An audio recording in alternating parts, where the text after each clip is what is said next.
Alors, on va essayer de faire un petit 6 minutes qui va durer certainement plus, parce que là, il y a tellement à dire, sur les leçons 152 pour la grègue externe, 113 pour la grègue interne, c'est-à-dire déterminant, exemple, application, quoi. Je crois que c'est une bonne leçon pour commencer, parce qu'elle nous donne un panorama de l'algèbre linéaire et de tout ce qu'on peut faire en algèbre linéaire, dans tout ce cours d'algèbre linéaire. En disant algèbre linéaire, j'inclus aussi forme quadratique, etc. On voit à peu près tout. C'est l'outil central de ce cours d'algèbre linéaire. Donc, c'est bien de commencer par ça, ou par la leçon dimension d'un espace vectoriel errant. Encore que le déterminant a tellement à dire là-dessus que peut-être qu'il vaut mieux commencer à regarder l'outil de près. Donc, c'est un outil important, central dans le cours. Alors, je vais essayer de commencer le 6 minutes, mais je vous dis, je me suis pas chronométré, je crois que 6 minutes, c'est pas possible. On commence. 1. On part d'un espace vectoriel de dimension n, et il faut toujours commencer par cette définition. Il existe une unique forme n linéaire alternée à scalaire près de e puissance n dans le corps K, et si E est une base de E, on va appeler det indice E cette forme n linéaire telle que, appliquée à la base ici, eh bien ça fait 1. Alors, alterner, ça veut dire que quand il y a répétition de deux vecteurs, eh bien ça fait 0. Donc ça fait du déterminant une machine à détecter les relations linéaires. Le fait d'être n linéaire et alterné, là, ça devient une machine imparable qui détecte les relations linéaires. Voilà. Donc, qui détecte les familles qui ont des contraintes, et elle détecte du coup, par opposition, les familles qui n'ont pas de contraintes, donc c'est-à-dire qui sont libres. Voilà. Donc, elle voit les libres, elle voit les pas libres. Alors, là, il faut insister, c'est que l'unicité est assez facile, l'unicité à scalaire près, est assez facile. C'est juste du développement ici de combinaison linéaire dans une base, et on fait un développement comme on fait un développement d'un produit, et ensuite on élimine grâce au côté alterné. Donc l'unicité est facile, mais l'existence est plus difficile. L'existence dépend drastiquement de ce qu'on appelle la signature d'une permutation. Voilà. À savoir, ensuite, si E est juste l'espace Kn, d'accord, donc lui, il est doté d'une base canonique, on peut voir chaque vecteur comme une colonne, et donc on peut créer une matrice qui sera carrée, puisque c'est Nn, et dans la base canonique, eh bien, on aura le déterminant de la matrice. On a la formule du déterminant, qui est une formule théorique, qui est une grande somme, qui est indexée sur les permutations, donc factoriel n, mais elle n'est pas sérieuse. On utilise plutôt un calcul basé sur le pivot de Gauss et du développement par rapport à une colonne ou par une ligne, selon comme on aime. Et là, la complexité va être à peu près de n3 pour faire un pivot.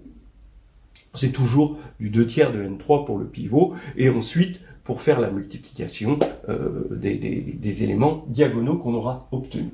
Donc du n3 ici au factoriel n ici, évidemment, il n'y a pas photo. Il faut parler du déterminant comme un outil théorique, c'est-à-dire qu'il a la multiplicativité, c'est-à-dire det de AB égale det de A, det de B, ça c'est important. Alors pour les externes, ça veut dire que c'est une représentation du groupe GLN de degré 1. La multiplicativité implique qu'on a en le déterminant un invariant de similitude, c'est-à-dire que det de P à P-1 est égal à det de A. Donc ça, c'est très bien, parce que ça va nous permettre de définir le déterminant d'un endomorphisme qui ne va pas dépendre de la base choisie quand on le regarde comme déterminant d'une matrice. C'est aussi un invariant de congruence, mais modulo les carrés, c'est-à-dire que det de P transposé à P est égal à det de A fois un carré. En l'occurrence, det de P au carré. Voilà. Donc ça nous permet de voir si des matrices ne sont pas semblables, ne sont pas congruentes. Mais ce n'est pas un invariant total. On ne voit pas la similitude, on ne voit pas la congruence. C'est un outil théorique dans le sens que c'est polynomial, donc ça, en théorie, c'est important. C'est-à-dire qu'un polynôme, c'est continu, donc ça va nous donner des résultats importants, que GLN, par exemple, est un ouvert. Que aussi, alors quand le corps c'est R ou C, et quand le corps est C, que les matrices diagonalisables sont denses. Le fait qu'il soit polynomial, ça va nous donner dans la réduction le polynôme caractéristique qui joue un rôle central, calculatoire, mais central dans la réduction. Il nous donne aussi de façon théorique des normes. Il faut penser à la matrice AB moins BA, qui est la représentation matricielle de A plus IB du nombre complexe, et la norme est donnée par le déterminant A2 plus B2. D'accord ? Et en général, on calcule une norme en regardant sur un corps une extension finie, en regardant le déterminant de la multiplication, de l'endomorphisme de multiplication de cet élément. Ce sera la norme de cet élément. Alors maintenant, on va passer à l'outil pratique, et déjà, sans même le calcul du déterminant, juste savoir s'il est nul ou pas. Eh bien, l'annulation ou pas nous dit, par exemple, si ça s'annule, ça veut dire qu'on va avoir une combinaison linéaire sur les colonnes, par exemple, d'une matrice. D'accord ? C'est ce que je disais au tout début. Il voit les contraintes. L'inversibilité. On voit si une matrice carrée est inversible ou pas, juste par le déterminant, s'il est nul ou pas. Le rang, il y a un théorème qui dit que le rang d'une matrice, même une matrice rectangulaire, c'est la taille maximale d'un mineur non nul. Et un mineur, c'est rien d'autre que le déterminant d'une sous-matrice. Les valeurs propres, c'est juste l'annulation du polynôme caractéristique. Et les polynômes, sont-ils premiers entre eux ou pas ? Eh bien, c'est l'annulation ou pas d'un résultant. Voilà. Tout provient des contraintes que le déterminant est capable de voir grâce à sa définition au départ. Maintenant, si on va plus loin et qu'on le calcule, là, on a autre chose. Par exemple, on peut calculer ce qu'on appelle la comatrice, et la comatrice va voir s'il y a des relations, d'accord, des combinaisons linéaires, quelles sont exactement les relations qu'on peut avoir. L'inverse, on peut voir que c'est inversible rien qu'avec l'annulation, mais la comatrice va voir l'inverse d'une matrice carrée. Le résultant. Alors, tous ces calculs peuvent nous dire, par exemple, si on est sur Z, par exemple, on peut voir modulo P si des polynômes resteront premiers entre eux, modulo P. Donc ça, c'est quelque chose d'important. On peut voir aussi modulo P si une matrice carrée à coefficient dans Z reste inversible. Alors le calcul de déterminant nous donne les solutions d'un système de Cramer. Bon, alors bien sûr il y a la notion de système de Cramer et après il y a le calcul du déterminant qui donne les solutions uniques. Et les contraintes voient aussi, puisqu'ils maîtrisent les contraintes, ils maîtrisent les équations. On peut trouver grâce au déterminant des équations d'un sous-espace vectoriel, d'un cercle, d'une conique, donc d'un cercle par exemple passant par 3 points, d'une conique passant par 5 points, etc. Et on peut aussi calculer la signature d'une forme quadratique réelle. Bref, il fait tout, il fait même les normes, c'est énorme.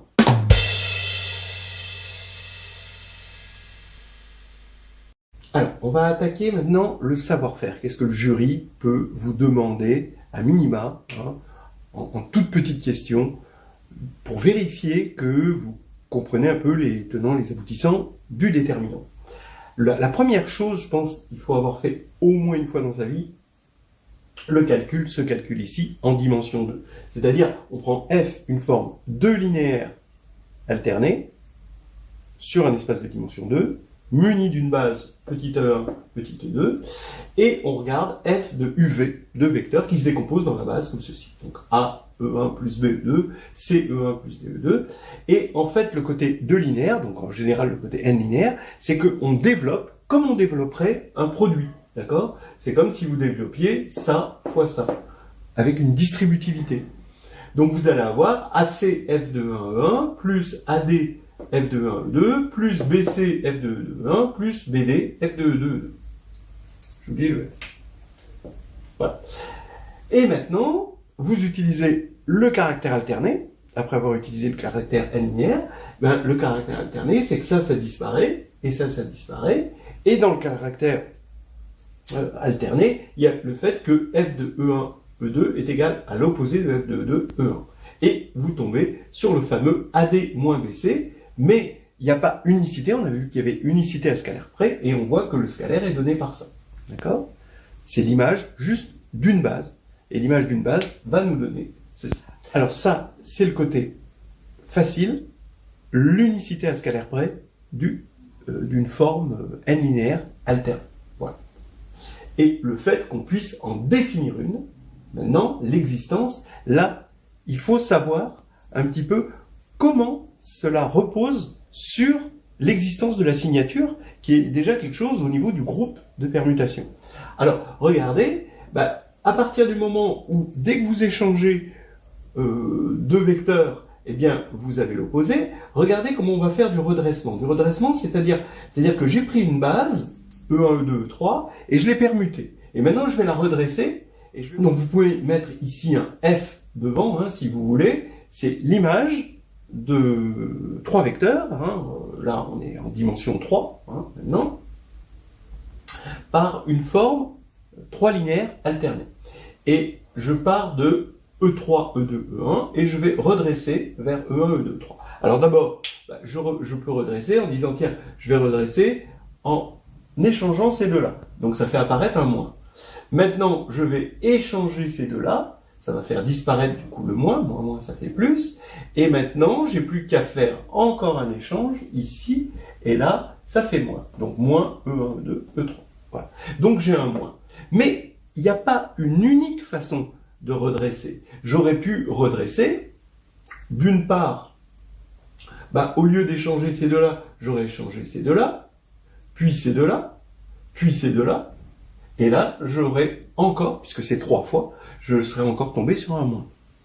Mais je peux aussi directement échanger E1 et E3. La grosse astuce. D'accord ? Eh bien, ici, j'ai moins E1, E2, E3. Voilà. Mais vous voyez bien que dans les deux cas, ou même les trois cas, parce que j'ai fait 3 cas, on tombe toujours sur un moins.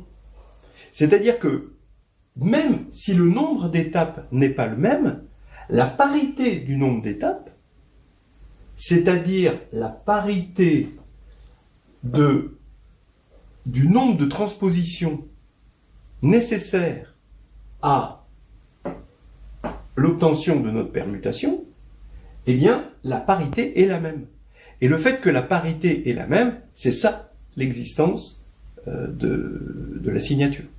La signature, c'est justement cette parité. C'est-à-dire que, en gros, ce qu'on a vu, c'est que la signature de la permutation qui a 1, 2, 3 donne 3, 2, 1, c'est la signature, c'est moins 1. Donc cette existence de la signature n'est pas du tout évidente au départ. Et ce qui explique pourquoi la signature est dans la formule explicite, qui est une formule théorique, hein, du déterminant. Bien. Encore des petites choses à savoir.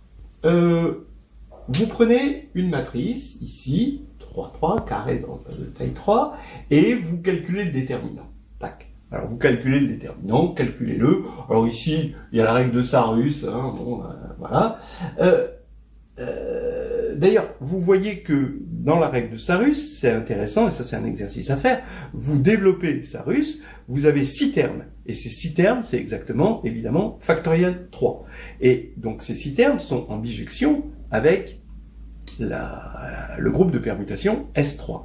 Donc vous allez avoir 3 termes positifs, 3 termes négatifs qui vont correspondre à 3 éléments de signature 1, bah, l'identité et les 3 cycles, et 3 éléments de signature moins 1, bah, les 3 transpositions. Voilà. Donc ça, c'est quelque chose à bien voir, parce qu'on parle de la règle de Sarus. Mais il faut savoir faire la bijection, hein, entre chaque terme et le groupe de permutation. Alors, maintenant, hein, prenons la règle de Sarus pour calculer ça, et on va tomber sur le déterminant égale 0. Ce qui veut dire qu'il y a une relation, que le déterminant a détecté une relation entre les vecteurs colonnes. Eh bien, bah oui, bah comment faire pour trouver cette relation? En fait, qu'est-ce que j'ai fait? Moi, bon, quand je l'ai fait, quand le jury va vous donner cette matrice, il va faire un tour de passe-passe. Il va faire 1, moins 1, 2, 2, 3, moins 1. Et là, qu'est-ce qu'il va faire? Par exemple, lui plus 3 fois ça. Donc c'est ça ce que j'ai fait. Là, ça fait 7. 3 fois 3, moins 1, ça fait 8. Et 3 fois moins 1 plus 2, ça fait moins 1. Bien sûr. Mais, maintenant, une fois que ces vecteurs sont trouvés, comment retrouver la relation de laquelle j'étais parti? Eh bien, c'est encore le déterminant qui va nous le donner. Parce que comme cette matrice est de rang 2, il va y avoir des mineurs non nuls, ici, et on va avoir la comatrice. Regardez, vous prenez la comatrice. Donc ici, ça veut dire que vous faites ça et ça, vous avez moins 3 plus 8, ça fait 5. Ensuite, vous faites ça et ça, mais là, il faut mettre moins parce qu'il faut multiplier par moins.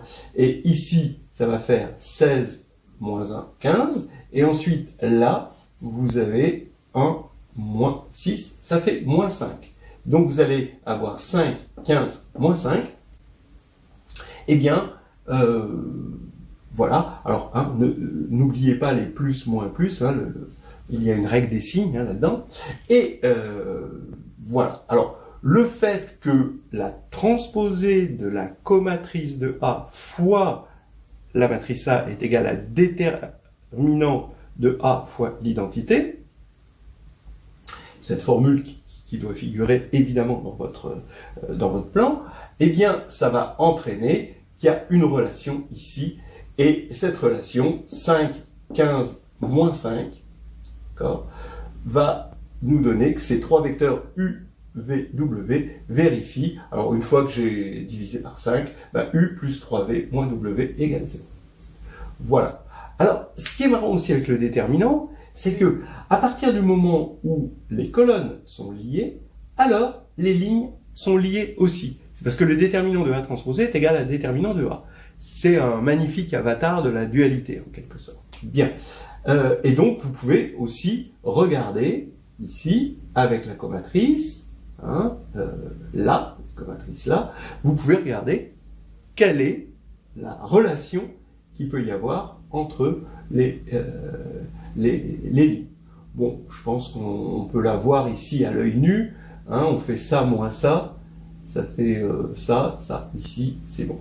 Mais, en tout cas, la comatrice peut le voir, il faudrait calculer ces éléments-là de la comatrice. Voilà. Donc ça, c'est un petit truc intéressant à voir, mais qui est lié au fait que, toujours, le déterminant, son rôle, c'est de voir les contraintes. Et savoir faire remonter ça au fait que il est défini comme un objet n linéaire alterné. C'est un détecteur de contraintes. Comme il voit les contraintes, il voit les équations. D'accord? Une droite, c'est une contrainte. Être sur une droite, c'est une contrainte. Une équation de droite, c'est une contrainte. Alors, regardez, ici une équation de droite passant par deux points. Bon, on sait qu'elle a une pour forme ax plus by plus c égale 0. Voilà. Eh bien, l'équation va être tout simplement... Alors, on va prendre les deux points distincts. Ça va être x1, y1, x2, y2 dans le plan. D'accord? Eh bien, l'équation va être tout simplement donnée par ça. Pourquoi? Parce que par deux points passe une unique droite. Donc déjà, c'est bien vu.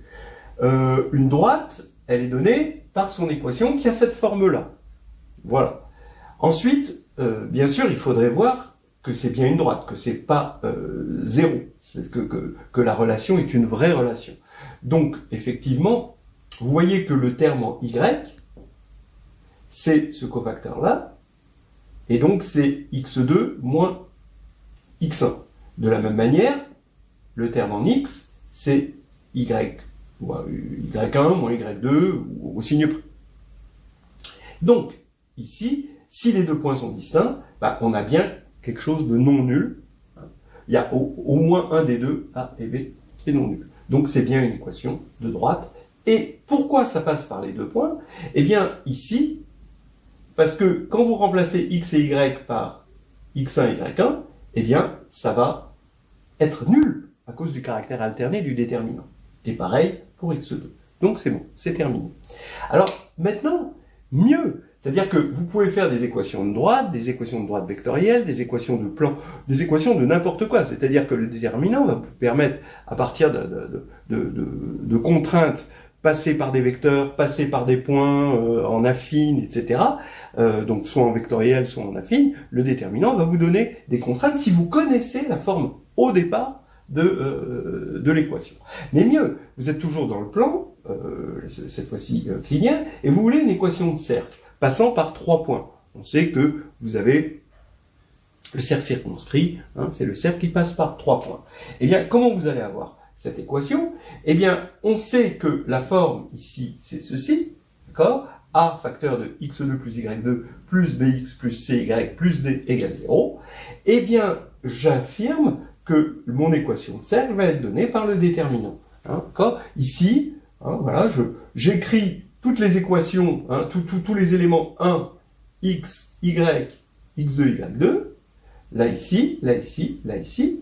Alors, pourquoi c'est bien une équation de cercle? Ça, c'est intéressant. Ben, ça, d'après le développement par rapport à la dernière colonne, c'est une équation de cercle. Alors là, c'est y2. Parce que le terme en x2 plus y2, on regarde le cofacteur, c'est ça. Et si je prends mes 3 points non alignés, d'après ce qui précède, vous voyez que ce déterminant est non nul. Parce que s'il était nul, ça voudrait dire que x3, y3 serait sur la droite qui passe par ces 2 points-là. Donc c'est non nul, et donc il y a bien un A non nul ici. Et donc c'est forcément, d'après le développement par rapport à cette colonne, de cette forme-là. Maintenant, pourquoi ça passe par les 3 points? Ben, encore à cause du caractère alterné. Quand vous allez mettre x1, y1 là, bien, vous allez avoir forcément 0. Donc ça passe bien par x1, y1, et ça passe aussi par x2, y2, et par x3, y3. Voilà. Donc, d'après l'unicité d'un cercle passant par 3 points, c'est bon. Maintenant, on peut se dire, c'est quand même incroyable. On croyait que ce qu'il voyait, c'était des contraintes linéaires, le déterminant, alors qu'un cercle n'a rien de linéaire. Oui, mais l'équation de cercle, elle est linéaire en ses coefficients. Le problème, c'était pas d'être linéaire en les xy, en les points. Non. Le problème, c'est de voir cette équation comme une contrainte linéaire à partir d'un point donné. C'est-à-dire, pour un point donné, les cercles qui vont passer par ce point, ça nous donne une contrainte linéaire qui est ici. Et ça, c'est encore l'esprit de la dualité, en quelque sorte. C'est-à-dire d'inverser les choses. Au lieu de dire, je donne mon équation et je veux les points qui passent par cette équation, je fais l'inverse. Je pars d'un point et je veux les équations qui incluent ce point, qui contiennent ce point. Et là, c'est intéressant parce que ces équations, elles, deviennent linéaires. Regardez, A, B, C, D, c'est homogène de degré 1. Donc là, c'est quand même assez intéressant. Toujours dans le savoir-faire, si A est inversible dans Mn2Z, alors le déterminant de A est égal à plus ou moins 1. Donc ça, c'est l'inversibilité dans un anneau. Hein. Alors effectivement, regardez, vous prenez AB égale IN, l'identité, la matrice identité, vous avez déterminant de A fois déterminant de B, parce que le déterminant est multiplicatif, est égal à 1. Donc ça veut dire que le déterminant, comme le déterminant de A et le déterminant de B sont dans Z, on a le produit de deux éléments de Z qui est égal à 1, hein, parce que A et B sont dans Z, hein, quand on dit inversible, c'est inversible dans Mn de Z, évidemment, alors le déterminant est forcément égal à plus ou moins 1. Mais la réciproque est un peu plus profonde. Et là, ça demande cette formule de la transposée de la comatrice, parce que l'inverse de A, on va dire dans Q, hein, c'est 1 sur det de A transposé de la comatrice. Donc si, maintenant, réciproquement, le déterminant est égal à plus ou moins 1, eh bien on voit bien que moins 1, A moins 1, est égal à la transposée de la comatrice. Donc ça, c'est bien dans Mn2Z. D'accord ? Parce que c'est quand on fait une comatrice, on fait que des additions et des multiplications, et quand on transpose, on fait finalement rien du tout. Donc ici, on a ceci qui peut se généraliser sur tout anneau.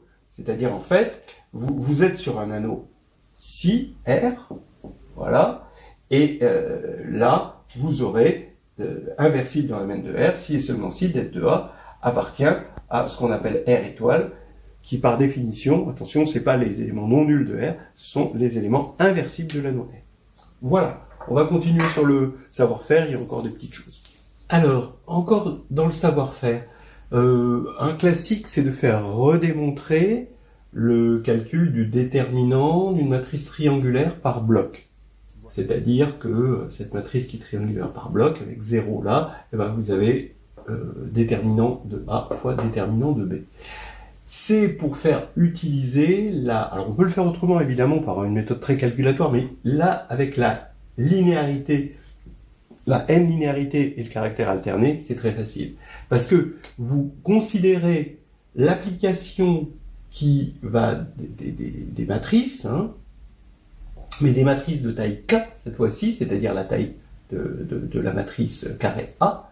Donc A qui a A donne ce déterminant.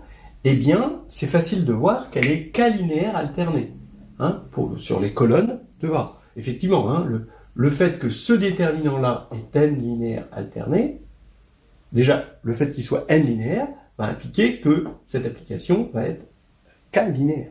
Parce que vous avez un 0 là, hein, donc voilà, toutes les relations linéaires vont marcher ici pour ce 0. Et le fait que ce soit alterné, que cette application est alternée, va impliquer que ça est alterné. Parce qu'à partir du moment où vous avez répétition ici, des colonnes de A, vous allez avoir, comme il y a un 0 là, répétition des colonnes ici. Voilà. Donc ici, vous avez quelque chose de K-linéaire alterné, donc ce déterminant-là, cette fonction, finalement, est égale à lambda fois le déterminant, puisqu'il y a unicité à scalaire près.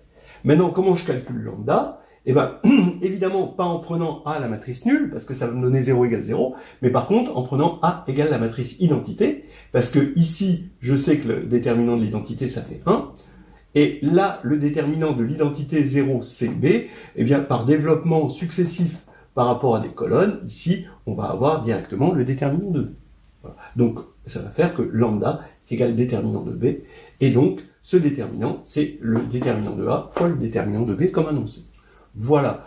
Savoir en faire, bon, retrouver un petit peu le résultant. Bon, après, c'est des calculs, on ne fait pas les calculs devant un jury, des gros calculs. Mais au moins, voir que si deux polynômes de k de x, alors un de degré m, l'autre de degré n, d'accord, ont un facteur en commun, si et seulement si, bah, p sur q se simplifie, d'accord, puisqu'ils ont un facteur en commun.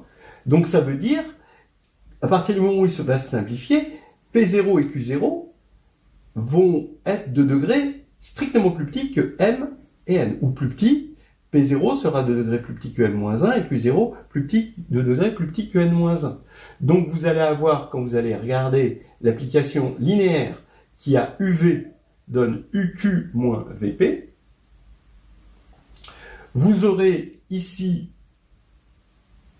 votre P0, Q0, qui va s'annuler. Donc, mais regardez, hein, ça c'est bien un système, ça veut dire que ce système, regardez, la dimension ici, c'est M plus N, et la dimension ici, c'est M plus N aussi, d'accord? Donc on a une application qui est bien définie ici, hein, d'accord, là. Et donc ce n'est pas un système de Cramer, d'accord? Pourquoi c'est pas un système de Cramer? Parce qu'il va y avoir une solution non nulle à ceci égale 0. Voilà. Et ça va être la solution P0 Q0, ici. Et donc, ça veut dire qu'un certain déterminant est nul, puisque c'est pas un système de Cramer. Donc, le déterminant de ceci. Alors, le déterminant, c'est un truc qui se voit assez facile, qui se retrouve assez facilement. Faut prendre les coefficients de P. Donc c'est une matrice n plus m, hein, et vous prenez les coefficients de P que vous mettez à partir en haut, et vous descendez en échelonnant jusqu'à tomber sur tout en bas, et ensuite vous reprenez en haut avec les coefficients de Q et vous redescendez, et donc vous créez une matrice qui va être la matrice de ceci dans la base canonique ici. Voilà. Alors les systèmes de Cramer aussi, il faut savoir faire. Vous avez un système, vous supposez que le déterminant, donc ça c'est un système linéaire, d'accord? Les inconnus c'est les xi, là vous avez les yi. Bon, alors il faut savoir faire ça. Utilisez encore une fois le caractère n linéaire alterné, on y revient tout le temps. Donc, ce qu'il faut, c'est calculer le déterminant de ce système, là, donc c'est-à-dire de cette matrice, mais où la colonne J, on a substitué, au lieu de prendre A1J jusqu'à ANJ, on substitue le membre de droite, c'est-à-dire Y1 jusqu'à YN. Voilà, et bien ça, à cause du caractère n linéaire alterné, vous remplacez Y1, Yn par sa valeur ici, donc ça va faire un gros truc, d'accord? Mais dans ce gros truc, quand vous allez faire la n-linéarité, vous allez développer comme un produit, comme on a vu tout à l'heure, et ici, grâce au caractère alterné, il va y avoir disparition de toutes les colonnes qui ne sont pas la colonne J, parce qu'il y aura répétition, et il va rester que xj en facteur. Donc ici, dans la jm colonne, on va voir que des xj, et xj va sortir de là, à cause du caractère linéaire, encore une fois, et il va rester ça. Donc ce qui fait qu'on peut trouver xj, et xj, c'est ça sur ça, parce que ça c'est non nul, parce qu'on a dit que c'était un système de Cramer. Voilà.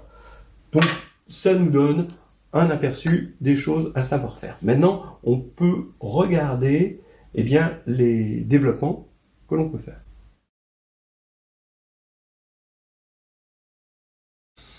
Alors, encore des petites choses sur le déterminant, sur ce qu'il est capable de faire en théorie. Il montre une certaine invariance par extension. Qu'est-ce que j'appelle invariance par extension? C'est-à-dire que vous allez prendre un corps K, vous allez prendre un corps au-dessus, d'accord? Donc une extension, hein. Donc L qui est une extension de K, ou si vous préférez K est un sous-corps de L. Bon, vous pouvez penser à R et C, bien sûr. Eh bien, le rang d'une matrice, vous allez prendre A, une matrice qui est dans le corps en dessous, hein, le petit corps, eh bien, le rang va être le même vu sur K que vu sur L. Normalement, on devrait définir un rang à chaque fois sur le corps donné. Eh bien non, il est indépendant de l'extension choisie. Voilà. Alors pourquoi? Parce que le rang d'une matrice, on peut en tout cas le donner comme explication comme ceci, le rang d'une matrice, c'est la taille maximale d'un mineur non nul. Et bien, si le mineur est non nul dans K, c'est le même mineur qui va être non nul dans R. C'est-à-dire que c'est le même zéro qu'il y a dans K et dans L. D'accord? C'est exactement le même élément neutre. Donc, voilà, hein, le rang d'une matrice. Donc, c'est grâce au déterminant, on peut voir ça assez facilement. Alors, là, par exemple, vous avez deux choses que vous pouvez dire. L'équivalence de deux matrices A et B sur K, bah oui, si deux matrices sont équivalentes sur K, vous prenez deux matrices là-dedans, d'accord? Si elles sont équivalentes sur K, bon, ça c'est évident qu'elles sont équivalentes sur L, puisque les matrices P et Q inversibles, elles vont être à coefficient dans L, puisqu'elles sont déjà à coefficient dans K. Mais par contre, ce qui n'est pas évident, c'est que si elles sont équivalentes sur L, alors elles sont équivalentes sur K. D'accord? Bah oui, ce n'est pas évident, à partir du moment où on a trouvé P et Q sur L, d'en trouver sur K. Ça s'appelle des théorèmes de descente. D'accord? Le déterminant permet de trouver des théorèmes de descente. Pourquoi deux matrices équivalentes sur L sont équivalentes sur K? Eh bien, tout simplement parce qu'elles ont même rang. D'accord? D'après ce qui précède. Et comme elles ont même rang, elles sont équivalentes sur K, sans aucune forme de procès. Autre chose, j'ai oublié de l'écrire, c'est le polynôme minimal d'un endomorphisme sur... Donc on prend une matrice, alors cette fois-ci une matrice carrée, et elle est à coefficient dans K. On peut regarder son polynôme minimal sur K, donc le polynôme de K de X qui est minimal, qui annule A, eh bien c'est le polynôme de A qui est minimal sur L de x qui annule A. Et ça, c'est incroyable. C'est-à-dire qu'on peut imaginer que le polynôme minimal, comme il y en a beaucoup plus, en fait, de polynômes annulateurs ici, puisqu'on va les chercher sur L, et qu'on pourrait imaginer qu'il y en ait un qui soit de degré plus petit, qui soit plus petit que celui qui était au départ. Eh ben, que nenni, on peut affirmer qu'un polynôme minimal sur K, donc c'est un polynôme annulateur de A qui est sur K, ben forcément c'est un polynôme annulateur de A qui est sur L. Tout ce qui est sur K est forcément sur L. Donc on a une divisibilité évidente comme ceci. Voilà. Mais on pourrait imaginer qu'on n'a pas la divisibilité inverse. Mais il se trouve que le degré de mu, hein, c'est bien connu, c'est le rang, donc le degré de ce mu A, L ou K, c'est le rang du système de vecteurs identité A carré, etc. jusqu'à plus soif, d'accord? Donc vous pouvez toujours, vous savez qu'à un moment ça va converger. Et ben ce rang, il est le même, d'après ce qui précède, sur L et sur K. Et donc, du coup, eh bien, on va avoir même degré. Et donc, s'il y a divisibilité et même degré, alors il y a égalité. Voilà. Donc ça, c'était un truc assez joli. Ensuite, dans le monde des polynômes, vous prenez P et Q, s'ils sont premiers entre eux, en appartenant à K de x, eh bien, ils vont être encore premiers entre eux, en appartenant, en les voyant dans L de x. En général, on a le même PGCD. Hein, voilà. Ça, c'est intéressant. Bah, on peut le voir, encore une fois, avec le déterminant. Parce que ça, cette égalité-là, qui sont premiers entre eux, ça correspond à un certain résultant, qui est un déterminant à coefficient dans K, non nul. Mais comme il est non nul, bah, ça veut dire qu'il est aussi non nul à coefficient dans L. Donc ils sont encore premiers entre eux sur L. Et inversement, s'ils sont premiers entre eux sur L, ils sont premiers entre eux sur K. Voilà. Mais ça peut paraître un peu plus clair. Voilà. Alors maintenant, il y a aussi une invariance par quotient. Mais c'est ce que je vais appeler une invariance presque partout par quotient. C'est plus une invariance, vraiment, mais une invariance presque partout. Donc imaginez que A soit une matrice carrée, ici, à coefficient dans un anneau R. Pour vous fixer les idées, imaginez que R c'est Z. Voilà. Après, vous pourrez généraliser. Mais on va imaginer que R c'est Z. On sait que, comme le déterminant est polynomial, quand on quotiente modulo P, d'accord, P premier, eh bien, le déterminant de la matrice quotientée, c'est le quotient du déterminant. D'accord? Parce que le quotient, ça commute avec l'addition, la multiplication, et dans la formule du déterminant, il n'y a que de la multiplication et des additions. Bon. Donc, on a cette commutation. Donc, par exemple, si vous avez A, une matrice à coefficient dans Z, vous supposez que son déterminant est différent de 0, ce qui veut dire que A est inversible dans math n q, hein, d'accord? Eh bien, vous avez que A bar va être inversible vu dans Z sur PZ. Mais pas partout. Ben oui, quand est-ce qu'elle est inversible? Ben quand le déterminant de A bar est différent de 0. Donc, quand le déterminant de A, le tout bar, est différent de 0, donc quand P ne divise pas det de A. Mais des diviseurs de det de A, il n'y en a qu'un nombre fini. Donc, il n'y a qu'un nombre fini de P, éventuellement nul si det de A est inversible dans Z, donc est égal à plus ou moins 1, mais il n'y a qu'un nombre fini de P pour lesquels cette matrice-là n'est pas inversible. Et elle est inversible pour presque tout P. Pareil, hein, vous pouvez faire exactement pareil, si vous voulez regarder deux polynômes à coefficient dans Z, on va les prendre unitaires pour être tranquille, et maintenant, à partir du moment où ils sont premiers entre eux, alors modulo P, petit p premier, hein, ils vont rester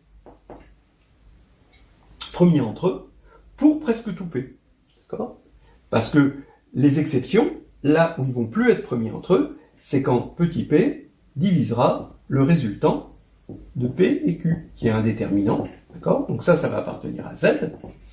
Et ici, on va avoir un résultant.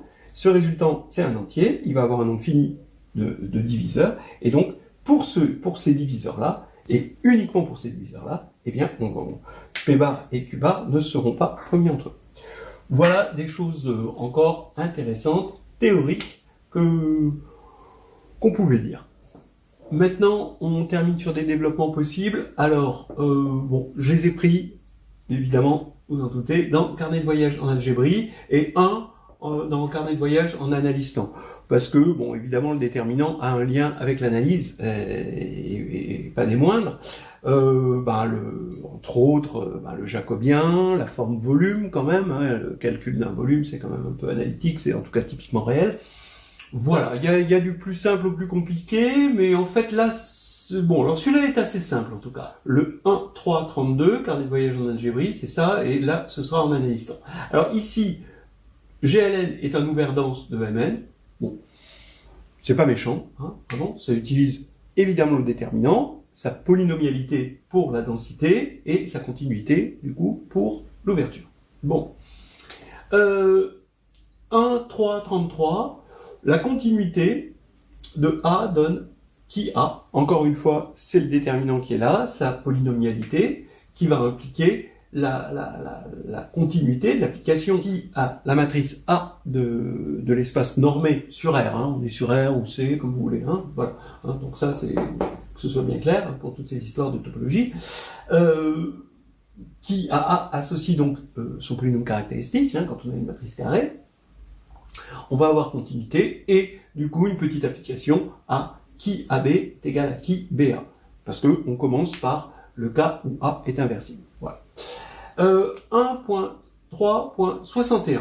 La décomposition LU. Une décomposition qui est importante pour résoudre des systèmes, hein, pour inverser en gros une matrice, parce qu'au lieu d'inverser une matrice A, eh bien on a une matrice U qui est upper, donc qui est triangulaire supérieur, et une matrice L, lower, qui est une matrice donc triangulaire inférieure à inverser, et ça c'est beaucoup plus facile. Donc cette décomposition LU, voilà, hein, elle est liée au déterminant. En fait, une matrice va avoir une décomposition LU si et seulement si ces mineurs principaux, donc les mineurs qui partent de en haut à gauche, d'accord, les mineurs principaux sont tous non nuls. Voilà. Donc, on peut montrer ça et bon, discuter sur la décomposition LU. Donc c'est vraiment, ça repose sur le déterminant. Le critère de Sylvester pour la signature 2, 3, 1. Toujours pareil, c'est les mineurs principaux d'une matrice symétrique réelle qui vont vous donner sa signature. En fait, on regarde les changements de signe dans les mineurs principaux successifs d'une matrice symétrique réelle, et du coup, ça donne la signature de la forme quadratique qu'elle représente. Voilà. Alors, 3 de 1, eh bien, GLN de C est un ouvert dense, alors ça c'était clair déjà ici, mais en plus connexe. Ça vient encore de la polynomialité du déterminant et du fait qu'on soit sur C, il n'y aurait pas de connexité si on était sur R, il faudrait prendre GLN+, et là on peut s'amuser à avoir de la connexité, on regarde les valeurs propres, ça grâce au déterminant il y en a un nombre fini, et puis on essaye d'éviter de faire un parcours zigzag en évitant les valeurs propres d'une certaine matrice hein, sur un segment AB. Bon. De l'arithmétique un peu, assez curieusement, le déterminant est irréductible. Voilà. Il y a évidemment des applications à l'irréductibilité du déterminant. Ça veut dire irréductible. Ici, on regarde l'anneau de polynôme sur K à N2 indéterminé, et on voit le déterminant comme un polynôme à N2 indéterminé. Eh bien, cet anneau, il est factoriel, et là, le déterminant, c'est un irréductible de l'anneau. Et il y a des petites applications à cette irréductibilité. Voilà. Après, pour parler de carnet de voyage en analysant, vous avez l'exercice 114. Bon, dans la dernière version, c'est un livre qui est encore en évolution. Voilà. La différentielle du déterminant, le calcul de la différentielle du déterminant. On est en une matrice A, qui est de taille n, hein, un taille n, et ici on regarde une matrice H, donc on est toujours sur R ou C, carré de taille n. La différentielle du déterminant A appliquée en H, c'est la trace de A tilde H, où A tilde, c'est la transposée de la comatrice. Ce qui est amusant, en tout cas, il y a une méthode assez facile, en commençant par supposer que A égale identité, puis en supposant que A est inversible, et en se servant de ce qu'on a vu pour l'identité, puis prolonger par continuité, quand c'est pas inversible, en utilisant justement le côté Aubert-Diens. Et maintenant, ici, là, c'est un truc qui utilise ceci. Peut-être qu'il n'y a pas le temps de faire les deux, je pense pas. Mais ici, vous regardez les matrices réelles de taille carré de taille n, munies de la norme 2. Vous regardez l'ensemble des matrices singulières, c'est-à-dire les matrices là-dedans de déterminant nul, et vous regardez la distance d'une matrice donnée à l'ensemble des matrices singulières, c'est-à-dire la distance minimale.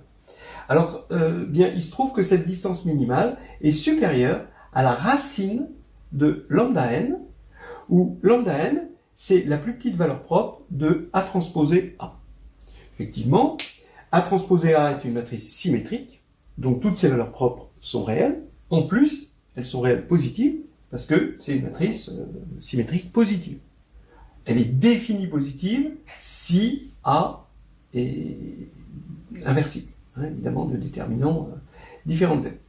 Voilà, donc on a ça. Et on utilise quoi? On utilise deux ingrédients. D'abord, peut-être trois on va dire. D'abord la différentielle du déterminant. Le fait que cette norme au carré, c'est la trace de A transposé A, donc c'est la réalisation de cette norme avec la forme trace, et puis le théorème des extrêmes alliés. Donc on va appliquer pour ce genre de choses, d'accord, donc c'est de l'optimisation sur une certaine variété en quelque sorte. Là on va prendre la différentielle, on va mettre des multiplicateurs de Lagrange, en tout cas un multiplicateur de Lagrange, parce que là on n'a besoin que d'un multiplicateur de Lagrange, et on va prendre une différentielle, on va se servir de ça, et on va prouver ceci. Voilà des petites choses, des petits développements, et on va s'arrêter sur ce thème-là.